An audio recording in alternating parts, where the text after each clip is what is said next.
Hello friends, आज हम आप सबके लिए लाए हैं मुदु नॉवल एक्सप्लेनेशन का पार्ट 75। जब ऑटम ख़त्म होने वाली थी उस टाइम एक स्ट्रे एनिमल रेस्क्यू ऑर्गेनाइजेशन ने फेदू के ऑफिस के पास के एक पार्क में सर्दियों के लिए कुछ कैट शेल्टर्स बना दिया था। उस पार्क के आसपास बहुत सारे ऑफिस बिल्डिंग्स हैं। वहाँ काम करने वालों को अगर उस पार्क में कोई बिल्ली दिख जाती है तो वो लोग उनके लिए खाना लेकर पहुँच जाते हैं। धीरे धीरे वहाँ एक कैट विलेज बन गया है। फेदू आज सुबह घर से जल्दी निकला था। कुछ कैट फूड के कैंस लेकर वो उस पार्क में पहुंच गया। ये सारे कैट फूड लो ईगो के हैं। पिछली रात को लोरेंजो और लो ईगो में पता नहीं किस बात पर बहुत बहस हो रही थी, जिसमें शायद लो ईगो ही जीत गया था। गुस्से में लुओवेंजो ने सारे कैट फूड्स को कवर से निकाल दिया था और कहा था कि उन कैट फूड्स को वो खुद खा लेगा, पर उस लो ईगो को वो खाने नहीं देगा। बाहर लोरेंजो जैसा भी हो, घर में उसके बचपने का कोई ठिकाना नहीं होता है। वो जिद में आकर सच में कैट फूड ना खा ले, इसलिए फेदू सुबह सुबह उन कैंस को डोनेट करने के लिए ले आ गया। कैट विलेज की बिल्लियाँ लुओइगो की तरह डोमिनरिंग नहीं हैं। वो लोग पहले थोड़ा डर गए। कैट फूड की खुशबू से पहले एक ग्रे कैट आगे आया और फिर धीरे धीरे और बिल्लियाँ आगे आने लगे। फेदू को कोने में एक टूटा हुआ कैट शेल्टर दिखाई दिया। उस टूटे हुए कैट शेल्टर से एक डरी हुई बदसूरत सफ़ेद बिल्ली फेस निकाल कर देख रही थी। वो एक आंख से अंधी थी और उसके दोनों कान अलग अलग साइज़ के थे। उसके चेहरे पर एक इर्रेगुलर स्कार था। फेदी की नज़र उस बिल्ली की एक नीली आंख से मिली। उसे लगा कि उस बिल्ली की इंटेलिजेंस पालतू बिल्लियों से ज़्यादा है। फेदू के पास एक कैन बचा था। वो उस कैन को लेकर उस टूटे हुए शेल्टर के पास जाता है। उस शेल्टर के अंदर कुछ छोटे छोटे किटन्स भी है, जिनकी बॉडी में हल्के हल्के फर है। एक किटन का फर लो ईगो के जैसा है। वो लोग गर्दन लंबी करके बड़ी बड़ी आंखों से फेदू को देखते हैं। वो सफ़ेद बिल्ली खाना ना खाकर गुस्से से ज़मीन को नोचती है और जंग के लिए रेडी हो जाती है।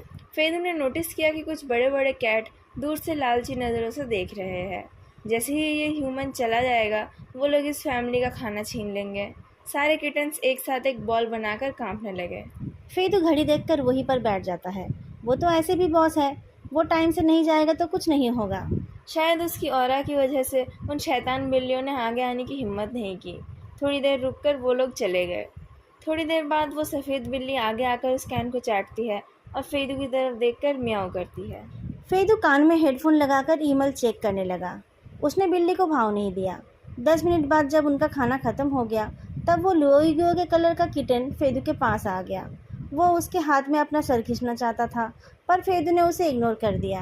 लुओइगो को छोड़कर और किसी जानवर के पास जाने की उसकी आदत नहीं है, और इतने छोटे किटन से दोस्ती करने में उसको कोई इंटरेस्ट नहीं है। वो उठकर खड़ा हो गया तो वो किटन म्याऊं कर उठा। किसी ने फेदू के पीछे से आहें भरते हुए कहा, वो बस तुम्हें लाइक करता है। अगर तुम इतने कठोर दिल के हो तो उसे फेवर क्यों कर रहे थे? फेदू रुक गया। एक फेमिलियर पर स्ट्रेंज यंग मैन एक स्टोन बेंच पर बैठा था।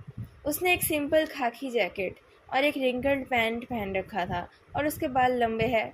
उसका चेहरा तो सेम है, पर शायद उसका सोल बदल गया है। एक नज़र में पहचानना मुश्किल है कि वो यान सिटी का अमीरजादा जांग दोंगलाई है। उसकी नज़र फेदू से मिली और वो दोनों एक दूसरे को देखते रहे। कितना कुछ बदल गया है। पहले जब वो दोनों मिलते थे तब या तो वो शराब पीते थे, नहीं तो कोई फ़न एक्टिविटी करते थे। उन मज़े के दिनों में किसने सोचा था कि वो दोनों कभी ऐसे मिलेंगे? फेदू अपने ईयरफोन्स उतारते हुए बोलता है, बहुत दिन बाद मिले हैं। क्या मैं यहाँ बैठ सकता हूँ? जैंग डोंगलाई की नज़र फेदू के ऊपर फिक्स थी। इतना कुछ हो जाने के बाद भी फेदू इतना काम कैसे है, जैसे कि उसने वो सब किया ही ना हो। न्यू ईयर ईव में वो मज़े कर रहा था, पर नशा उतरने से पहले उसकी पूरी दुनिया बदल गई थी। उसके आसपास के सारे लोग रातों रात राक्षस बन गए थे। अपने जिस पिता को वो हमेशा रिस्पेक्ट की नज़र से देखता था, वो एक कोल्ड ब्लडेड साइकोपैथिक किलर थे। और उसके चाचा जी, जो इतने अपराइट थे कि उसे डर लगता था कि वो उनको बदनाम ना कर दे। उनके हाथों में भी पता नहीं कितने लोगों का खून लगा हुआ था। और फिर उसका ये दोस्त, उसके शराब पीने का साथी। फेदू बहुत इंटरेस्टिंग और डेयरिंग था। वो किसी भी ग्रुप के साथ मिलजुल जाता था। जंग दोंगलाई की और उसकी ज़िंदगी जीने का तरीका एक जैसा था। वो लोग बस मज़े करना चाहते थे। उनको अपनी नाकाबिलियत पर कोई शर्म नहीं थी। अपने अमीर दोस्तों में से जंग दोंगलाई फेदू को ही सबसे ज़्यादा मानता था, और विदेश में रहते टाइम उस पर ही उसने सबसे ज़्यादा भरोसा किया था। फेदू अपने लंबे पैरों को स्ट्रेच करके उसके पास बैठता है। बहुत दिनों से तुम्हारी कोई खबर नहीं मिली। तुम और टिंग टिंग कैसे हो? हमारी जगह पर तुम होते तो कैसे होते? फेदू बिना कुछ बोले उसकी तरफ देखता है। उसकी आंखों में देखते हुए जांग दंगलाई ने महसूस किया कि उसने इससे पहले कभी फेदू की आंखों को ठीक से देखा ही नहीं था। उसकी आंखें हमेशा केयरलेस दिखती थी। कभी कभी कुछ और झलक तो दिख जाती थी, पर उसने उनको इम्पोर्टेंस नहीं दी थी। अगर उसे पता होता कि फेदू की आंखों में एबिस छुपा हुआ है तो वो कभी भी उसे अपने जैसा नहीं सोचता। प्रेसिडेंट फेई, मैंने शायद तुम्हें कभी पहचाना ही नहीं था, जैंग डोंगलाई ने तीखे स्वर में कहा। हाँ, तुम ऐसा बोल सकते हो, फेदू ने शांत आवाज़ में कहा। और तुम अपने डैड, अपने चाचा जी और उनके साथ के लोगों को भी नहीं पहचानते थे। जब से तुम पैदा हुए थे तब से तुम्हें एक स्वप्नों की दुनिया में पाला गया था। उस दुनिया को इतने अच्छे से बनाया गया था कि तुम्हें पता ही नहीं चला कि वो असली नहीं है, और तुमने कभी भी उसके बाहर देखने की कोशिश नहीं की। जैंग डोंगलाई की सांसें तेज हो गई। वो अपनी पॉकेट में रखे किसी चीज़ को पकड़ता है। फेदू ने जैसे कुछ नोटिस नहीं किया। वो बोलता रहा, मैंने अचानक तुम्हारे सपनों की दुनिया को तोड़ दिया है। क्या तुम उसी का हिसाब करने आए हो? इतने सारे लोगों में से मैंने तुम्हें ही सबसे सीरियसली लिया था और तुमने ही मुझे ऐसा धोखा दिया। मैंने कभी तुम पर शक नहीं किया, पर तुमने मुझे क्या सोचा था, एक गधा? क्या मैंने कभी तुम्हारे साथ कुछ गलत किया था? तुमने मेरे साथ कभी कुछ गलत नहीं किया, मैंने ही तुम्हारे साथ गलत किया है। पर मुझे अगर फिर से ऐसा कुछ करना पड़ा तो मैं फिर से वही करूँगा। फेदू ने उसकी तरफ हाथ बढ़ाया। क्या है तुम्हारे पॉकेट में, नाइफ या गन? जैंग डोंगलाई के होंठ कांप उठे। तुम्हें लगता है कि मुझ में हिम्मत नहीं है? तुम अगर मुझे मारना चाहो तो एक पेपर कटर ही काफ़ी है, पर अगर तुमने कोई रेस्ट्रिक्टेड हथियार यूज़ किया। जैंग डोंगलाई चिल्लाकर फेदू का कॉलर पकड़ता है। सारी बिल्लियाँ रुककर उनको देखने लगी। जिस ग्रे कलर की बिल्ली ने सबसे पहले खाना खाया था वो आगे आकर खड़ा हो गया। उसे देखकर लग रहा था जैसे कि वो पेट्रोल पर है। फेदू के गले में ठंडा कुछ लगा। गले का स्किन पतला होता है और दोंगलाई का हाथ भी काँप रहा था। पेपर कटर से फेदू के गले में कट लग गया। उसने उस गुस्से में खड़े कैट को कुछ इशारा किया तो उसके कान पीछे हो गए। इधर उधर देखकर वो चुपचाप बैठ गया। फेदू मुस्कुराकर बोलता है, ये तो पेपर कटर ही है। तुमने मुझे यूज़ किया। हाँ, और मैंने उसके लिए तुमसे माफ़ी भी मांगी है। तुम चाहोगे तो मैं फ्यूचर में तुम्हें कॉम्पेंसेट भी कर दूंगा। अगर तुम्हें वो नहीं चाहिए तो चला दो चाकू। फेदू ने दोंगलाई के कांपते हुए हाथ को पकड़ा। पहले अपने आप को कवर कर लो, नहीं तो तुम खून से भीग जाओगे। अच्छे से काटना, 5-6 मिनट में हमारा हिसाब बराबर हो जाएगा। डोंट वरी, बिल्लियों को एम्बुलेंस बुलाना नहीं आता है।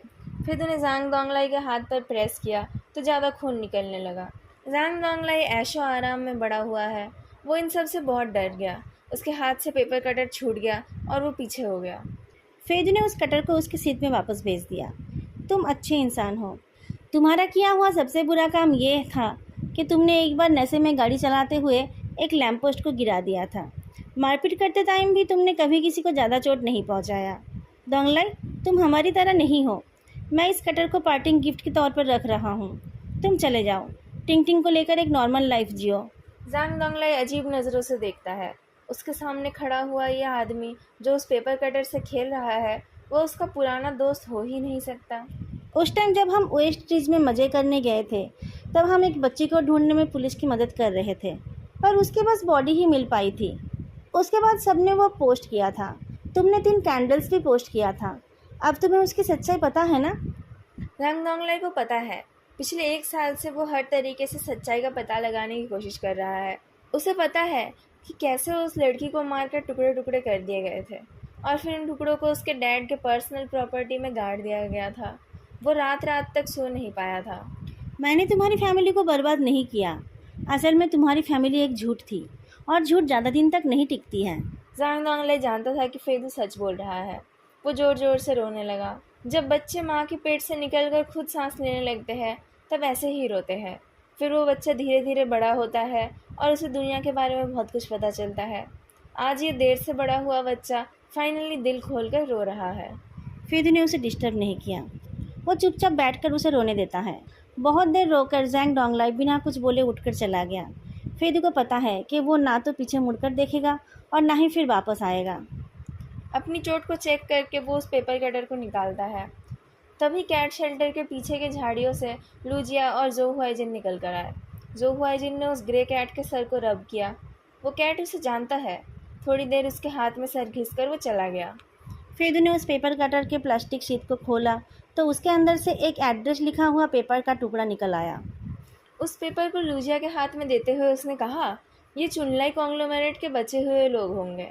कुछ लोगों को लगा दो। ठीक ठाक खबर मिलने पर एनोनिमसली रिपोर्ट कर देना। लूजिया दौड़कर चला गया, पर जोहुआजिन झुककर फेदू के चोट को चेक करने लगा। तुम डिजी फील कर रहे हो? तुम्हें उल्टी आ रही है? जल्दी हॉस्पिटल चलो। मैं ठीक हूँ। आजकल खून देखकर मैं पहले जैसा बीमार नहीं हो जाता, फेदू ने कहा। पर खड़े होते ही उसके पैर डगमगा उठे। जोहुआजिन ने उसे पकड़ लिया। मेरी बात नहीं मानोगे? छुरी लेकर खेलना है तुम्हें?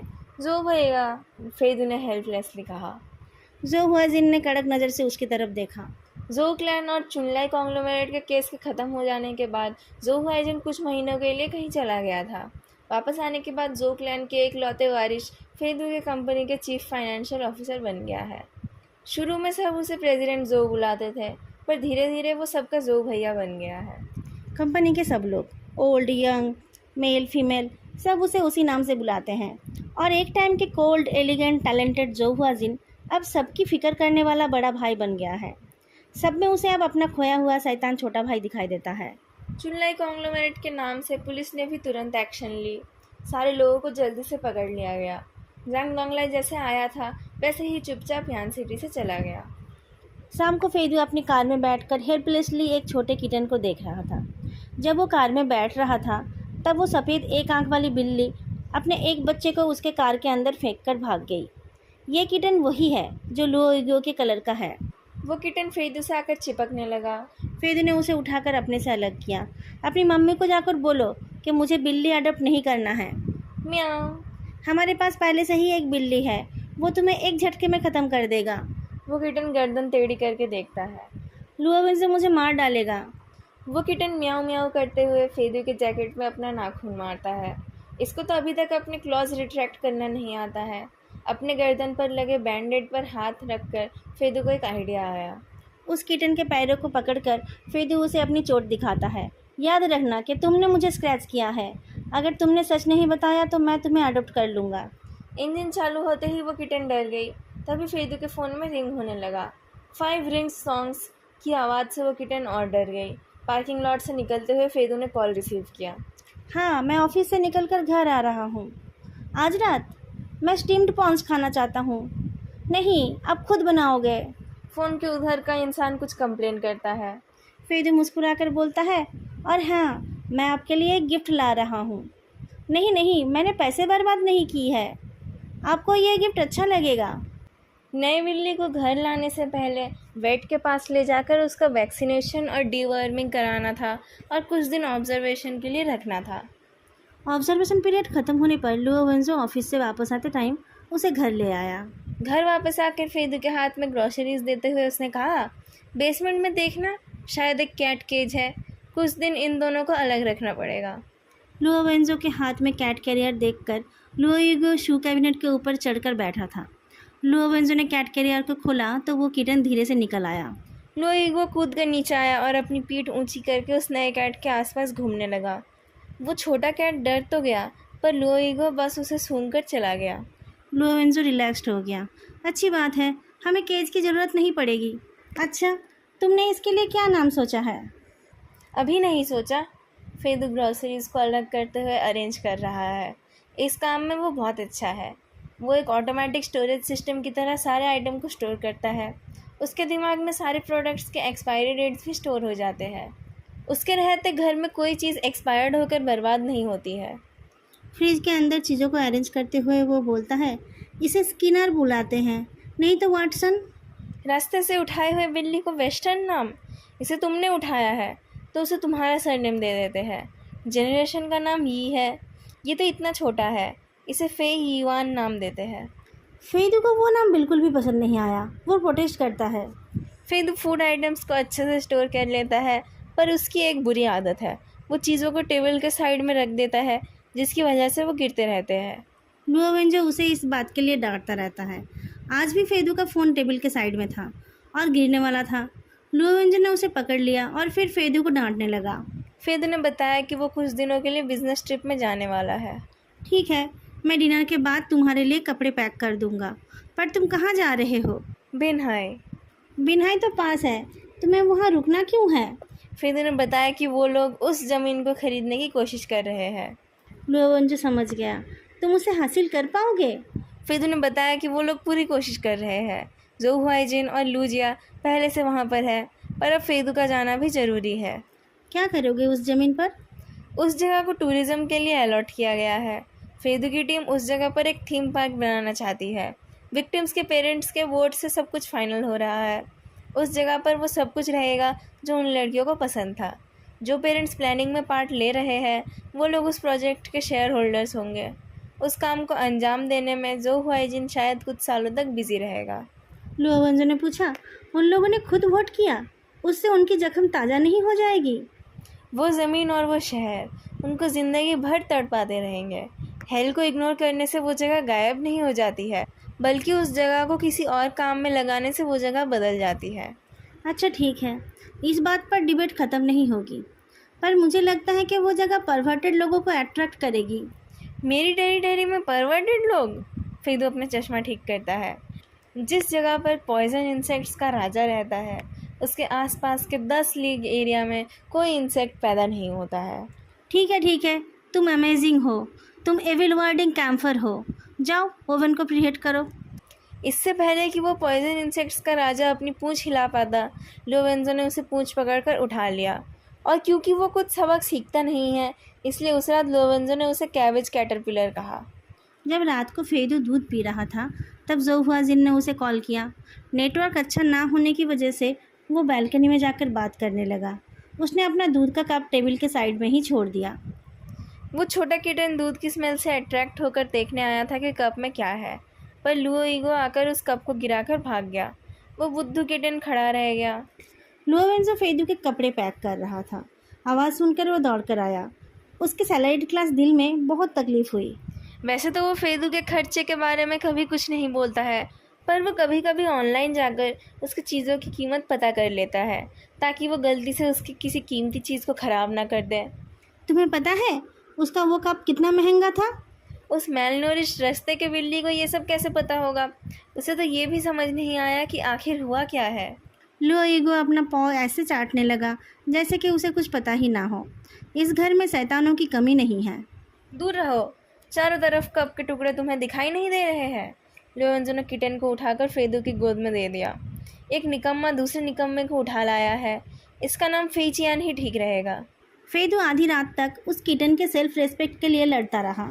सुबह जब उसे निकलना था तब उसने उस किटन को कहा, देखो तुम्हारा नाम स्किनर है, तुम लुओवेंजो की बात मत मानना। फेदू को बिनहाई में 2 हफ्ते लग गए। उसके बाद वो थके हारे लूजिया और जो हुआजिन को लेकर यान सिटी वापस आ पाया। जोहुआजिन कार में बैठते ही सो गया। उसकी नींद तब खुली जब कार यान सिटी के शाम के टाइम के जैम में फंस गई। उसने लूजिया को अपने फ़ोन की नोटपैड में कुछ लिखते हुए देखा।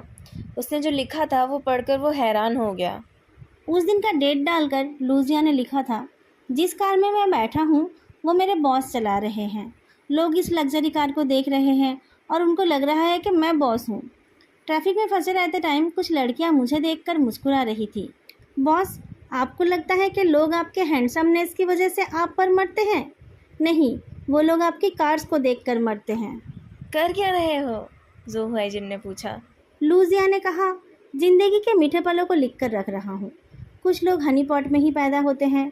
हमारे जैसे लोग जिनको वो नसीब नहीं हुआ, उनको रोज़ की ज़िंदगी से कुछ मीठा कलेक्ट कर लेना चाहिए। इस तरीके से एक दिन हमारे पास भी अपना हनी पॉट होगा। बॉस ने मुझे ये सिखाया है।